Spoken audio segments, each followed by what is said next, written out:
ولا حول ولا قوة إلا بالله العلي العظيم. أعوذ بالله من الشيطان الرجيم. بسم الله الرحمن الرحيم. الحمد لله الذي هدانا لهذا وما كنا لنهتدي لولا أن هدانا الله. لقد جاءت رسل ربنا بالحق والصلاة والسلام على رسول الثقلين محبوب رب المغربین والمشرقین جد الحسن والحسین ابی القاسم محمد. اللہم صل علی محمد وآل محمد وطیبین الطاہرین المعصومین المظلومین ولعنۃ اللہ علی اعدائہم اجمعین من الآن الی قیام یوم الدین. اما بعد فقد قال اللہ سبحانہ تبارک و تعالی فی کتابہ المجید والفرقان الحمید. بسم اللہ الرحمن الرحیم. هل اتى على الانسان حین من الدہر لم یکن شیئا مذکورا. انا خلقنا الانسان من نطفة امشاج نبتلیہ فجعلناہ سمیعا بصیرا. انا ہدیناہ السبیل اما شاکرا و اما کفورا.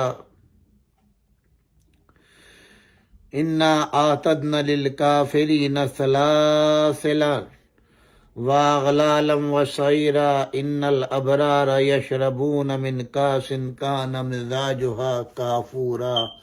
صدق اللہ العلی العظیم وصدق اللہ العلی المرسلین والحمد للہ رب العالمین. سامعین کرام، السلام علیکم ورحمۃ اللہ وبرکاتہ. الحمدللہ یہ آخری عشرہ ہے ماہ مبارک رمضان کا، یعنی آج 26 ماہ رمضان ہو گئی ہے، شب جمعہ بھی ہے، اور آپ سب کے سب آمادہ ہیں رجوع الی اللہ کی طرف رجوع کرنے کے لیے. ظاہر افطار کا وقت ہو چکا ہے آپ کے، اور آج شب جمعہ میں آپ دعائے کمیل، حدیث قصہ، سورہ مبارکہ، یہ سب کی سب تلاوت کریں گے، اور بارگاہ رب العزت میں اپنے اعزاء اقارب، دوست، احباب، دوست، اعزاء، مرحومین اور زندوں کے لیے، سب کے لیے دعا کریں گے، اور یقیناً اللہ آپ کی دعا میں اثر پیدا کرے گا اور آپ کی دعاؤں کو شرف قبولیت عطا کرے گا. ہمارا آج کا پروگرام جو ہے وہ ہمارے کئی احباب ہیں جنہوں نے خواہش کی کہ آج ان کے مرحومین کی جو ہے وہ فاتحہ پڑھوائی ہے. اس میں ہمارے خاص الخاص جناب باقر بھائی، باقر رضوی صاحب، اور ہمارے جناب خرم زیدی صاحب، اور ہمارے جناب ہاشمی صاحب، امجد ہاشمی، اور نعیم کاظمی صاحب. یہ ہمارے دوست احباب ہیں. چونکہ دن کم رہ گئے ہیں، ایک 3-4 دن کی بات ہے، اور ہمارے پاس ایک طویل فہرست ہے ہمارے چاہنے والوں کی، جن کے مرحومین کے لیے ہمیں دعائیں کرانی ہیں، اور آپ سب کے لیے دعائیں کرانی ہیں. تو انشاءاللہ ان سب کے مرحومین کے لیے ہم آخر کلام میں جو ہے وہ فاتحہ پڑھوائیں گے. اور آپ سے انتہائی معذرت کے ساتھ ہمارا جو سلسلہ کلام چل رہا ہے، بڑی اچھی رسپانس مومنین کے آ رہے ہیں. آپ سے گزارش ہے کہ اپنا رسپانس ضرور بھیجیے. اتنے ہماری طرف سے کوئی خواہش نہیں ہے، ہماری گزارش یہ ہے کہ اگر کوئی آپ کمی پاتے ہیں، کوئی زیادتی پاتے ہیں، تو اسے ہمیں مطلع کریں گے تو ہماری اصلاح ہوگی اور ہم آپ کے شکر گزار ہوں گے. اور بہرحال یہ تو کاروان تبلیغ ہے، یہ رکنے والا نہیں، تو چلتا رہے گا. ہم نہیں ہوں گے، کوئی اور کرے گا، کوئی اور کرے گا. یہ تو اللہ کا ایک نظام ہے جو چلتا رہے گا. کاروان تبلیغ جو ہے بڑے سے بڑے جو ہے وہ باندھ دیے گئے، مگر اس کے باوجود اس سیلان تبلیغ کے اندر کوئی ٹھہر نہ سکا. آج جس سورہ مبارکہ کی تلاوت کی ہے، یہ قصیدہ ہے جناب فاطمۃ الزہرا سلام اللہ علیہا، مولا کائنات امیر المومنین علی ابن ابی طالب، اور حسنین علیہ السلام اور ان کی کنیز خواہ جناب فضہ کا۔ واحد سورہ مبارکہ جس کو سورہ انسان بھی کہتے ہیں، سورہ حل عطا بھی کہتے ہیں۔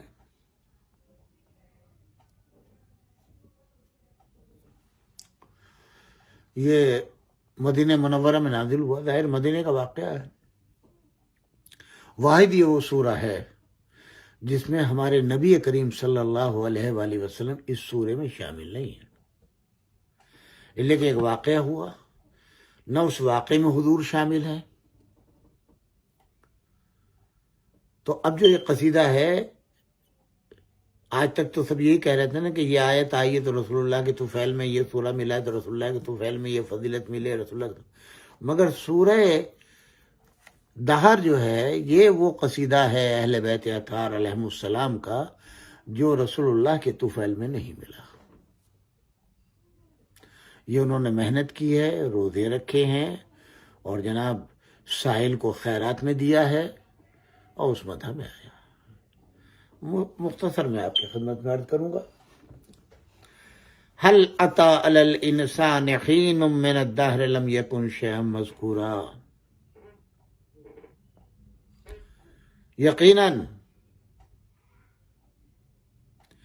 انسان پر ایسا وقت بھی آیا ہے کہ جب وہ قابل ذکر شے نہ تھا۔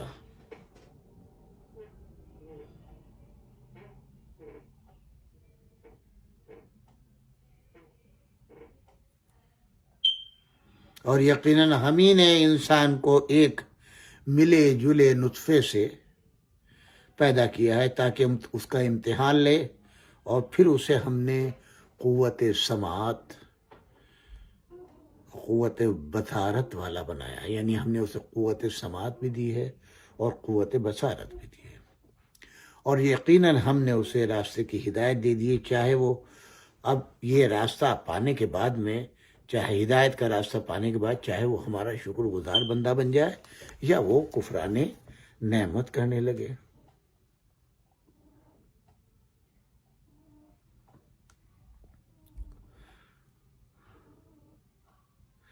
اِنَّا أَعْتَدْنَا لِلْكَافِرِينَ سَلَاسِلًا وَأَغْلَالًا وَسَعِيرًا، اور بے شک ہم نے کافرین کے لیے زنجیریں، طوق اور بھڑکتے ہوئے شعلوں کا انتظام کیا۔ کن کے لیے؟ کافروں کے لیے۔ اور اسی کے مقابل ان الابرار یشربون من کاس کان مزاجها کافورا، اور ہمارے نیک بندے اس پیالے سے پیئیں گے جس میں شراب کے ساتھ کافور کی آمیزش بھی ہوگی۔ دونوں کو بتا دیا، مشرکین کے ساتھ، کافرین کے ساتھ ہم نے کیا انتظام کیا ہے، اور مومنین اور صالحین کے لیے ہم نے کیا رکھا ہے۔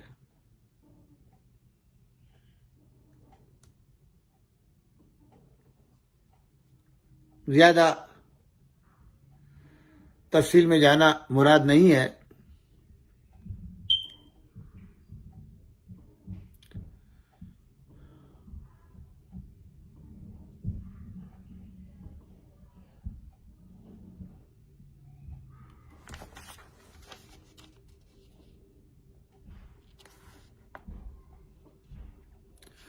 اس کے بعد قرآن کی آیات ہیں، عین یشرب بہا عباد اللہ یفجرونہا تفجیرا، یہ ایک چشمہ ہے جس سے اللہ کے نیک بندے پیئیں گے اور جو جدھر چاہیں گے بہا کر لے جائیں گے۔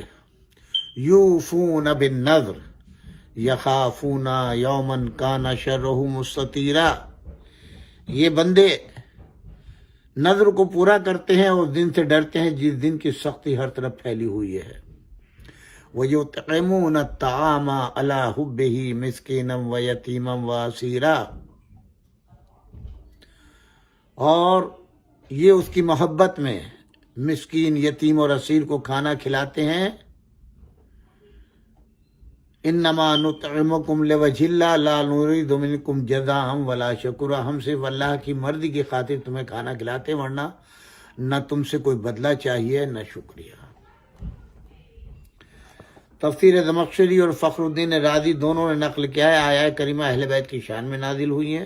جب حضرات امام حسن امام حسین بیمار ہوئے اور پیغمبر نے حضرت علی کو نذر کرنے کی دعوت دی، انہوں نے جناب فاطمہ زہرا اور فضہ سلام اللہ علیہ نے تین روزے کی نذر کر لی۔ جب شفا کے بعد روزے رکھے تو 3 سا جو لے آئے. جناب فاطمہ نے 1 سا کی 5 روٹیاں تینوں دن تیار کی اور وقت افطار کبھی مسکین، کبھی یتیم، کبھی اسیر آ گیا، سب نے اپنی روٹیاں اس کے حوالے کر دی اور پانی سے افطار کر لیا.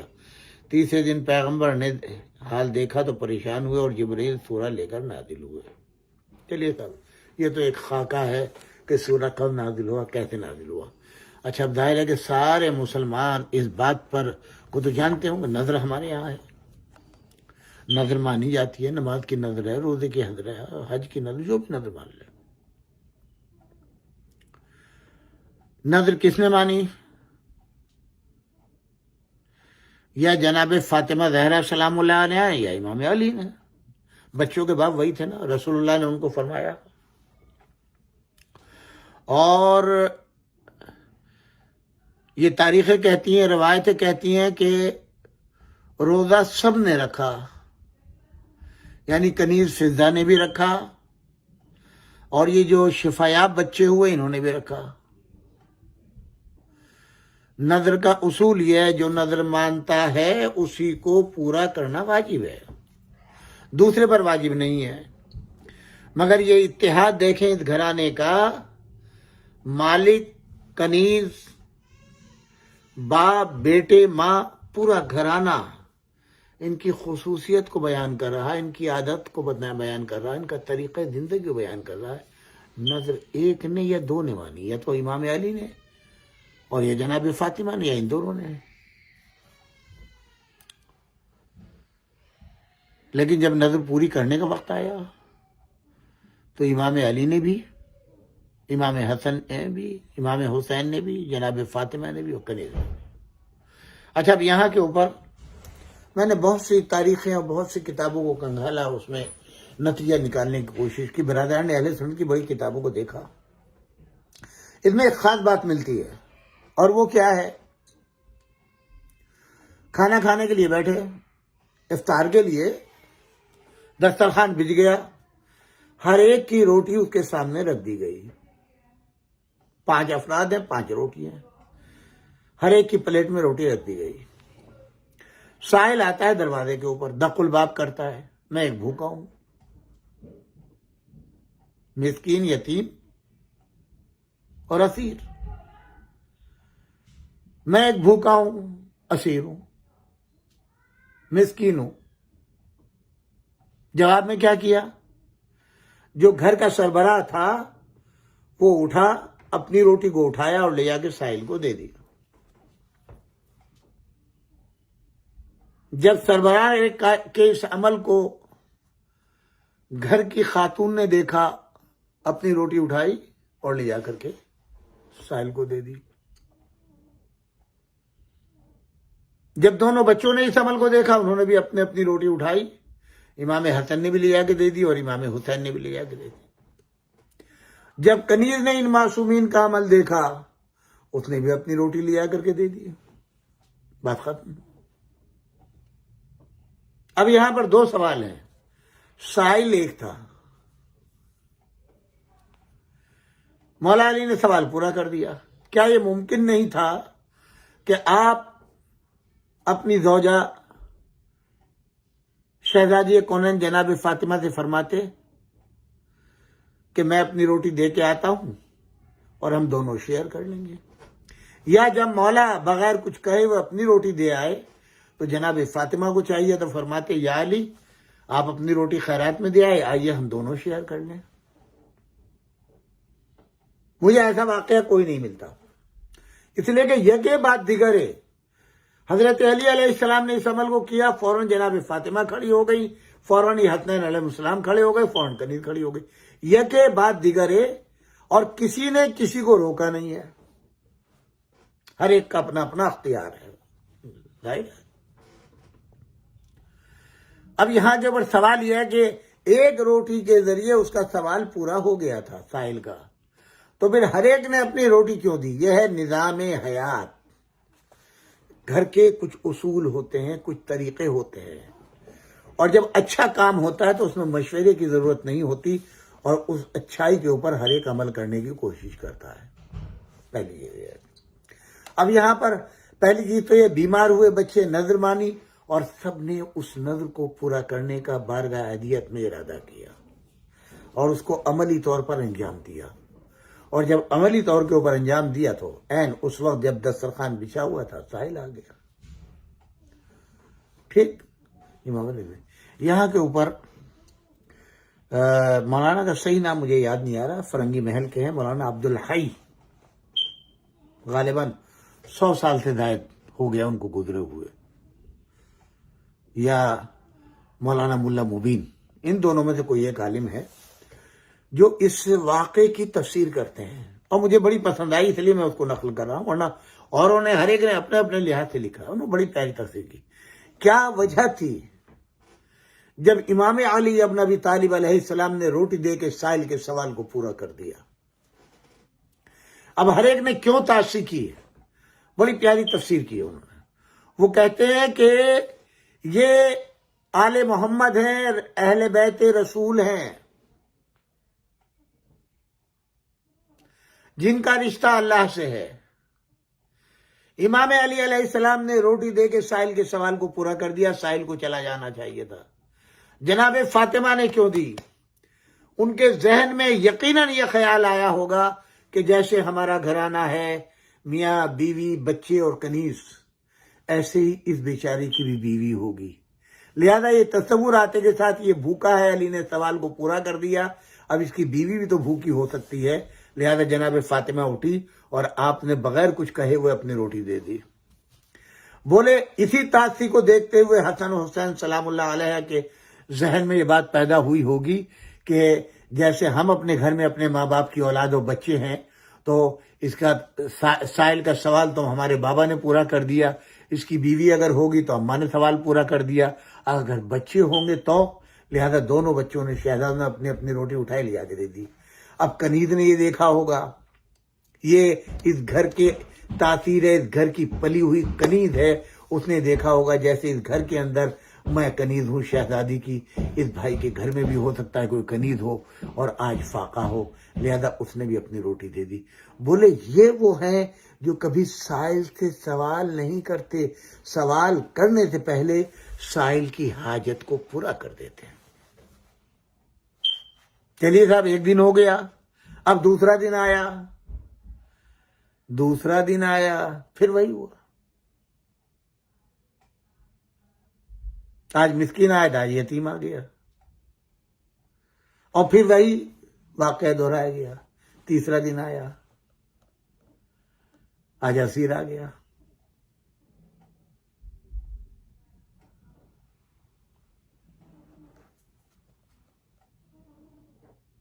تینوں دن سائلوں کے، اب مجھے نہیں معلوم، مفسرین نے بہت سے لکھا کہ ملک تھا اور سائل جو ہے وہ ایسا تھا اور ویسا تھا، اور ایک ہی سائل تھا جو بار بار بھیس بدل کے آ رہا تھا، کبھی جو ہے وہ یتیم بن کے آیا، کبھی مسکین بن کے آیا. جو بھی ہو مجھے اس سے بحث نہیں ہے. کھلا دیا. دنیا میں کوئی ایک فرد بشر ایسا بتلائیں جو بغیر کسی لالچ کے لوگوں کو دوسروں کو کھلاتا ہو. اور یہ زمانہ جس میں ہم زندگی گزار رہے ہیں، اس میں تو ایک سلام بھی بغیر کسی لالچ کے کوئی شخص نہیں کرتا.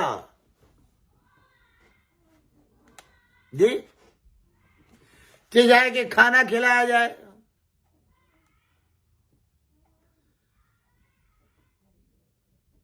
یہی خاص چیز ہے اس سورے کی.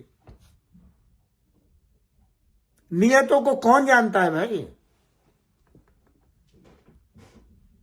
ہم تو آج دیکھتے ہیں کہ اگر آپ نے دعوت کر دی کسی کی اور ماشاءاللہ بڑے خوشحال آپ ہیں، گھر بہت اچھا ہے، گاڑی بہت اچھی لے رکھی ہے، بچوں کے لباس بہت اچھے ہیں، اور محبت میں آپ نے دوستوں کو گھر بلا لیا، کھانے کا اہتمام کیا، خرچ بھی کیا، سب کچھ کیا، تو خباثت نفس اس چیز کو کہتے ہیں، شیطان ملعون جس کو کہتے ہیں، وہ دل میں ایک وسوسہ، کتنا ہی پیارا دوست ہو، کتنا ہی اچھا دوست ہو، اس کے دل میں ایک وسوسہ چھوڑ دیتا ہے. اتنا خوبصورت گھر، اتنی بہترین گاڑیاں، بچے ماشاءاللہ. ارے بھائی کاروبار کیسا ہے؟ بہت اچھا، اللہ کا شکر ہے. کیا کہیں لاٹری وغیرہ نکل گئی؟ یا کہیں سے دفینہ مل گیا؟ کیوں آپ نے ایسا کیوں سوچا؟ ارے بھائی ماشاءاللہ اتنا خوبصورت گھر ہے، ہمیں تو 30-35 سال ہو گئے یہاں کے اوپر محنت اور مزدوری کرتے ہوئے، ہم میں تو اتنی ہمت نہیں یار، تم چند سال ہوئے آئے ہوئے پاکستان یا انڈیا سے اور ماشاءاللہ اتنا کرو۔ ان کا بھائی پہلی چیز تو یہ ہے کہ میں نے بڑی ٹھوکریں کھائیں، تجربہ کیا، ماحول کو دیکھا، اور اس کے بعد میں نے ایک ایسی لائن پکڑی کہ جس میں روزگار ہی روزگار ہے، دوسروں کی بھی روزی ملتی ہے، میری بھی روزی ملتی ہے، لہذا میں نے زمانے کے ساتھ ساتھ وہ تجربہ حاصل کیا اور اس تجربے کو حاصل کر کے میں آگے بڑھ گیا۔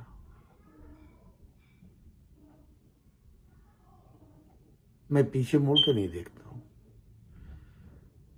محنت میری ہوتی ہے، اللہ کا فضل و کرم میرے ساتھ ہوتا ہے، بیگم اور بچے دعائیں کرتے ہیں، بس یہ ہے تو کچھ نہیں۔ آپ دیکھیں یہ لازمی چیز ہے، اللہ کی ہر نعمت پر شکر ادا کریں، اپنی صحت پر، صبح کو اٹھنے کے اوپر، کاروبار پہ جانے کے اوپر، کاروبار کو کھولتے وقت ہر وقت ذکر پر کم سے کم بسم اللہ الرحمن الرحیم پڑھا کریں، 3 مرتبہ کم سے کم درود شریف پڑھیں۔ یہ تجربے کی بات بتلا رہا ہوں، جب گھر سے نکلے گاڑی میں بیٹھیں 11 مرتبہ درود شریف، 11 مرتبہ نعت علی، 11 مرتبہ جناب فاطمہ زہرا کا واسطہ۔ چلیے یہ تو ہمارے لیے ہے، آپ کے لیے اور کچھ نہیں، 3 مرتبہ درود شریف تو پڑھ ہی سکتے ہیں، 1 مرتبہ نعت علی پڑھ لیجئے، جناب فاطمہ کا ترجمہ کر کے اپنی زبان میں واسطہ دے دیجئے بارگاہ الہی میں، اللہ کا نام لے کے جب شروع کریں گے پھر دیکھیے نہ کوئی آپ کا ایکسیڈنٹ ہوگا، نہ امتحان ہو تو وہ بات الگ ہے، ورنہ تو آپ دیکھیں خوشحال ہوں گے، اللہ خیر و برکت دے گا، رزق میں برکت دے گا، جتنا دیکھے، اس لیے اللہ نے وعدہ کیا ہے جب تم میرا شکر ادا کرو گے تو میں اپنی نعمتیں تمہارے اوپر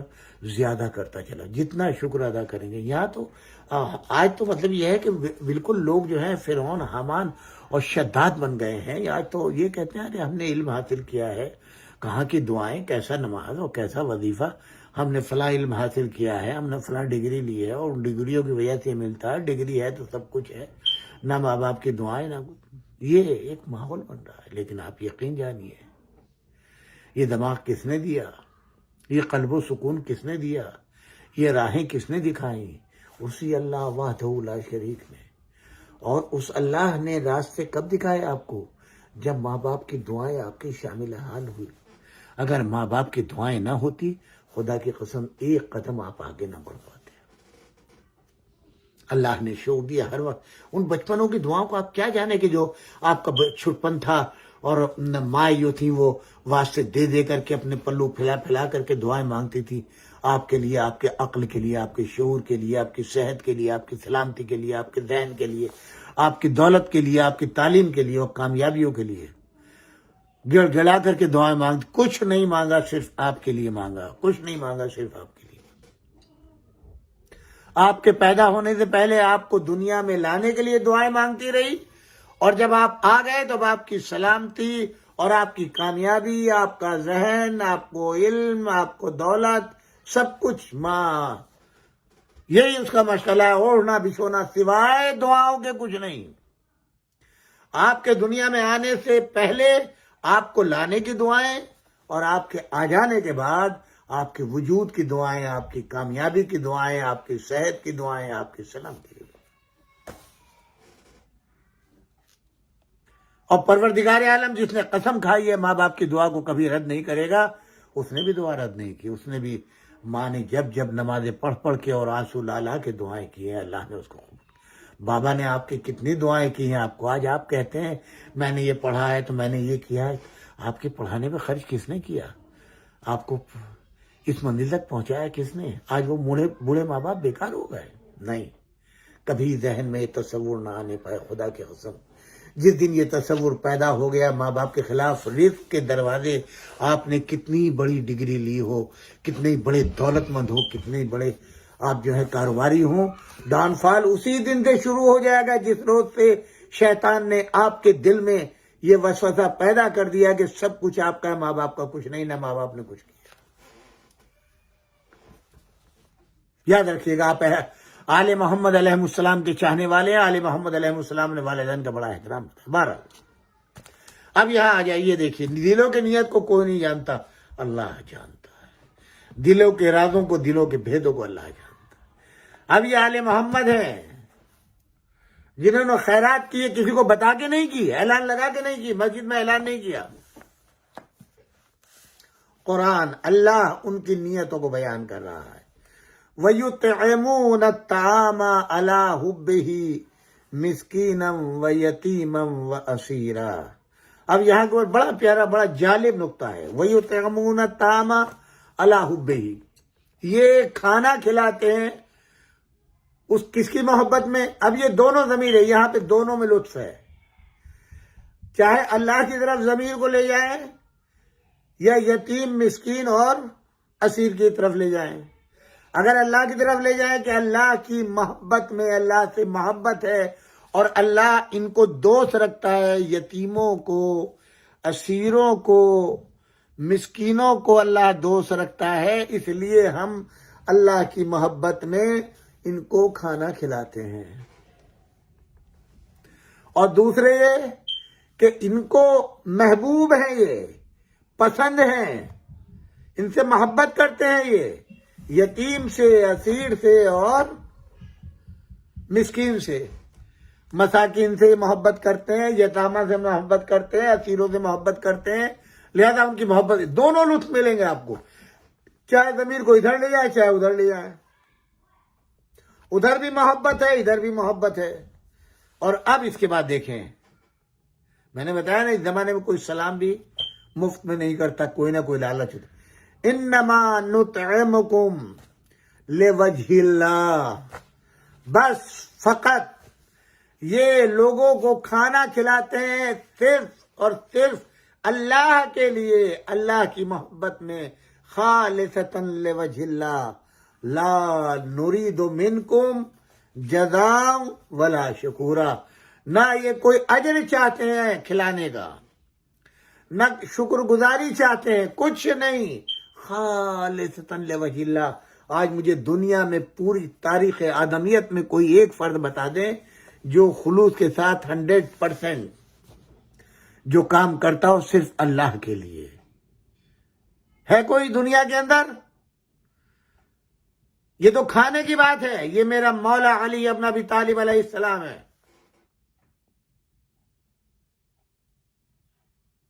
جنگ خندق میں چلیے، مرحب کے سینے، عمر ابن عبدود کے سینے پر سوار، جی رسول اللہ نے فرمایا جو آج میرے بھائی کی خوشخبری مجھے لا کر کے دے گا میں اس کو جنت کی بشارت دوں گا۔ آپ ذرا سا تھوڑا تاریخ پڑھیے اور دیکھیے حالات کو، آپ زبانی لوگوں کو جو ہے وہ بہادری کے اور شجاعت کے سرٹیفکیٹ نہ دیجیے، اور خاص طور سے ان لوگوں کو جو میدان میں کبھی ٹکے نہیں ہیں، بھاگنے والوں کو بھاگنے کا سرٹیفکیٹ دیا جاتا ہے، شجاعت کا اور بہادری کا نہیں۔ دھوکے سے مارنے والوں کو جو ہے وہ سیف اللہ کا لقب نہیں دیا جاتا۔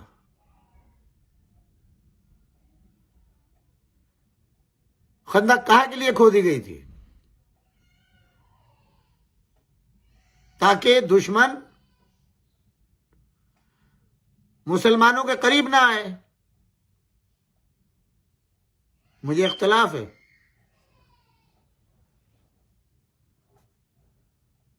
اگر رسول اللہ صلی اللہ علیہ وآلہ وسلم نے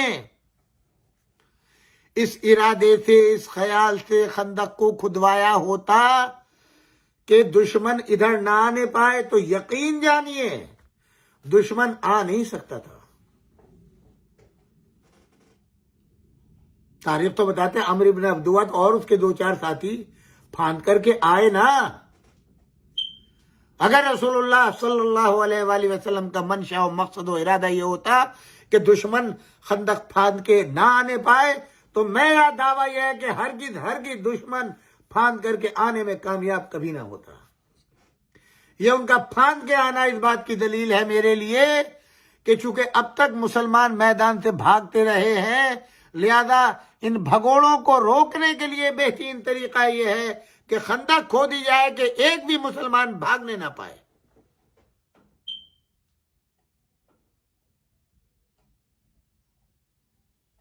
آگے آؤ پھاند کر کے، اور اس نے آواز دی، اے مسلمانوں کہاں ہو، آؤ میرے مقابل۔ کوئی آواز نہیں آئی۔ پھر اس نے نیزہ مارا رسول اللہ کے خیمے میں، اے محمد کہاں ہے تمہارے شجاع بہادر جانباز سپاہی، نکالو میرے مقابل۔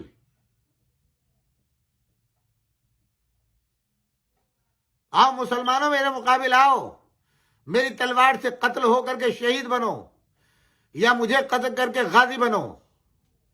جب وہ للکارا ہے اور حضور کا نام لیا ہے، تب حضور نے فرمایا کون ہے جو اس کے مقابل جائے گا؟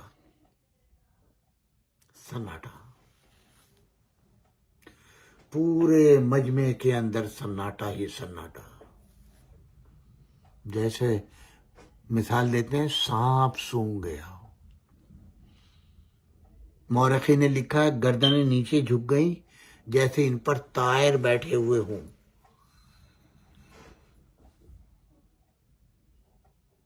ایک کونے سے مولا علی اٹھے، یا رسول اللہ میں جاؤں گا۔ بیٹھ جاؤ۔ دوبارہ پھر آواز دی، کوئی نہیں اٹھا۔ پھر علی اٹھے۔ تیسری مرتبہ آپ نے فرمایا کون ہے جو اس کتے کے مقابلے جائے گا؟ یعنی ایک کتے کی حقیقت کیا ہوتی ہے؟ صرف بھونکنا، کوئی قوت و طاقت نہیں، چلو ہمت کرے تو ایک کتے کے برابر ہے، جاؤ۔ پھر حضرت علی اٹھ گئے۔ اب تیسری مرتبہ کی شان دیکھیں، بس 2 منٹ میں ختم کر رہا ہوں۔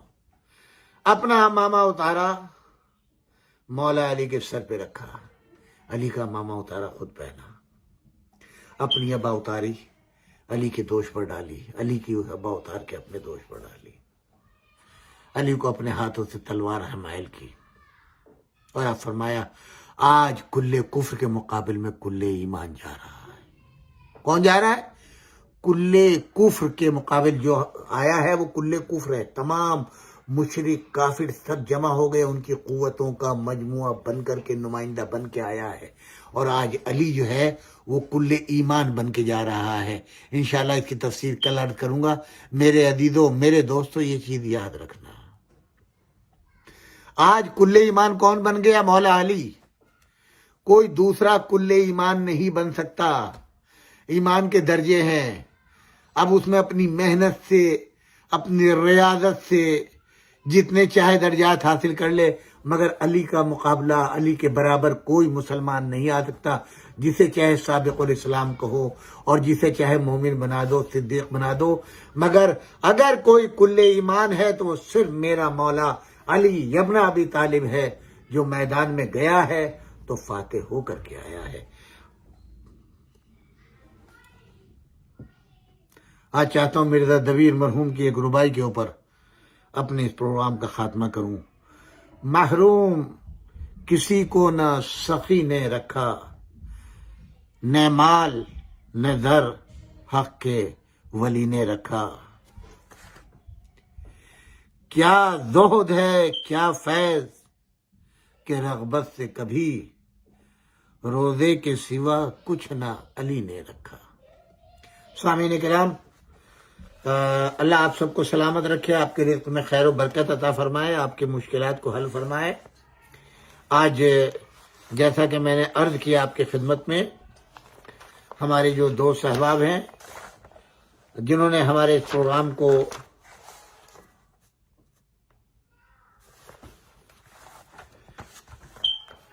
حمایت کی، ان میں جناب خرم صاحب ہیں، ان کے مرحومین سید عظمت علی زیدی، سید واجد علی زیدی، سید اسد علی زیدی، سید عصمت علی زیدی، سید اشرف علی زیدی، احمد رضا، انیس حسن، عابد حسین، عباس حسین، بلقیس فاطمہ، صائمہ بالگرامی، اور جناب امجد ہاشم صاحب کے، امجد ہاشمی کے والدین، جو والد خاص طور سے اسی سال انتقال کیے ہیں، اور ہمارے نعیم کاظمی صاحب کی بڑی طویل فہرست ہے، دامن وقت میں گنجائش نہیں جو پوری فہرست کو میں نقل کروں، ان کے خانوادے کے تمام مرحومین کی مغفرت کے لیے، اور ہمارے خاص طور سے بھائی باقر رضوی صاحب، خدا ان کو سلامتی دے، صحت دے، ان کے بیمار رہتے ہیں اور بہترین اہل بیت کے شاعر ہیں، اور ہمارے سرپرست کہیے، بڑے بھائی کہیے، ان کے مرحومین، خاص طور سے ان کے والد ماجد مولانا سید حامد حسین صاحب قبلہ، ان کے بڑے بھائی جناب سید محمد صاحب مرحوم، اور ایک دوسرے بھائی جو حال ہی میں انتقال کیے تھے، اور ان کے لیے، ان کی والدہ مرحومہ، ایسے ان کے اہلیہ کے تمام مرحومین کے لیے، جو بھی دونوں کے مرحومین ہیں، ان سب کے لیے ایک سورہ فاتحہ کی گزارش ہے، اور باقر بھائی کے کزن ہوتے ہیں جس کی ہم روزانہ گزارش کرتے ہیں، مولانا سید تلمیذ الحسن رضوی، ان کے لیے بھی سورہ فاتحہ، میرے والدین کے لیے۔ پروردگار عالم ان سب کو سلامت رکھے، ان سب کے رزق میں خیر و برکت عطا فرمائے، ان کے بچوں کو سلامتی عطا فرمائے، اور کوئی غم نہ دے سوائے غم اہل بیت اطہار کے۔ پروردگار عالم آپ کو سلامت رکھے، آپ کے روزوں کو قبول فرمائے، آپ کے مرحومین کی مغفرت فرمائے، اعلیٰ علیین میں جگہ عنایت فرمائے۔ ربنا تقبل منا انک انت السمیع العلیم، والسلام علیکم جمیعا ورحمۃ اللہ وبرکاتہ۔